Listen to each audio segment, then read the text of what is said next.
Fahameraba-tsika tsy avy-indray tratra ity sabata maraina fa 1 volana jolay ity misaotra Andriamanitra isika mbola nomeny an'izao andro fitsarana izao indray ary manasa anao hatrany naharaka sy araka andinika ny ten'Andriamanitra hatrany isika. Mandirantsika ary ny amin'ny mofinainan'io dia vavaka isika. Itony Andriamanitra tolotra ianao ny dera laza sy ny ady sy voninahitra misaotra anao izay fa mbola nomena tombontsoa indray ankehitriny dia ahafahanay mandika teninao. Sokafo fomam-pananay ary meo ny tsara indrindra avy aminao zahay. Aoka ny fankahirezana avy aminao ny ahatonga anay hijoro sy hitrakatrany ny amin'ny zavatra rehetra. Anaran'i Jesosy, amen. Raha teny mofinainantsika androany dia manao hoe tapa-kevitra ny hanao tsia. Alaina amin'ny Genesis 7:7 manao hoe ataoko ahoana no hanao an'izany ratsy lehibe izany ka hanota amin'Andriamanitra. Amen. Misy manjakariva ireo olona manana toetra mora manaiky ary ihany koa mora mandeha ary manatanteraka na dia tsy inimpony aza ka sarotra ho aminy ny manao tsia entitra ary vonona anaraka amin'ny bokony ihany koa ny hafa izay matanjaka sy tapa-tevitra kokoa izy hiala amin'Andriamanitra. Tsy manana hery anaty izay azo ianterana ireny olona ireny ary tsy manana foto-kevitra mafy orina monjy azy ireo ihany koa tsy hanaiky ilay soso-kevitra ratsy na tsy ihany koa tsy hamolavola fahasaran-dratsy.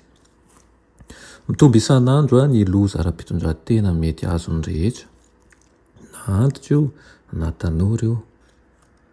Miezaka fantatry Satana mba hitaomana ny lehilahy sy ny vehivavy manambady ary ihany koa ny ankizy sy ny tanora ho amin'ny fanao maloto.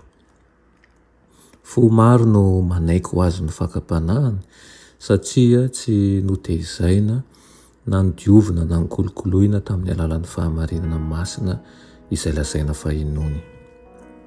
Tsy vitsy no manana fisainana amin'ny rehefarehefa ary ratsy fiteny sy ratsy fitondran-tena ka rehefa tonga ny fakam-panahin'ny Satana dia tsy manana herin-tsaina no hanoherana an'izany izy ireo fa lavo mora foana.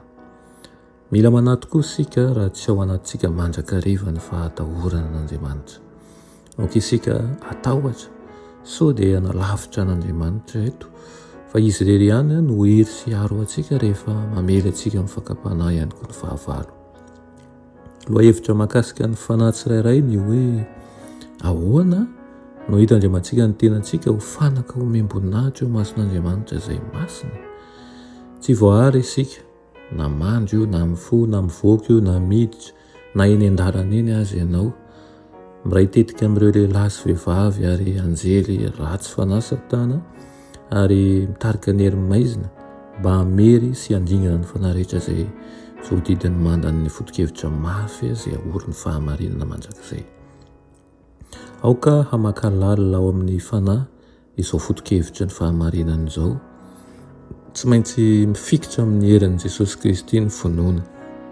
Raha tsy izany dia tsy maintsy ho arovana. Mila mifony tsirairay, mila mifoy ianao ka manandatra avy ny fanevan'ny fahadiovana ary tsarovy fa fanaka voavitan'Andriamanitra tokoa ianao, olona nalain'Andriamanitra ho an'ny tenany mba hanehoany ny fahatsarany dia namonjeny antsika ho afaka indrindra amin'ny tsy fahamarinana rehetra.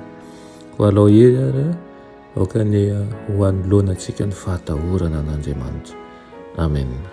Vavaka isika. Sotranao izay raha hoany amin'ny teninao izay niraisinay anio.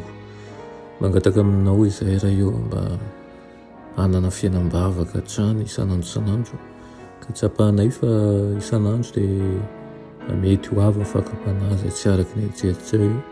Fa izay kosa dia tokony ho vonona ary hifikitra ny amin'ny fanahinao masina, hifikitra ny amin'ny teninao ary ihany koa hijery anao hatrany.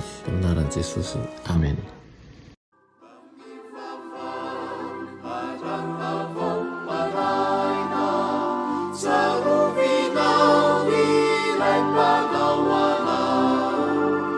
Izay miaro ny fanasiana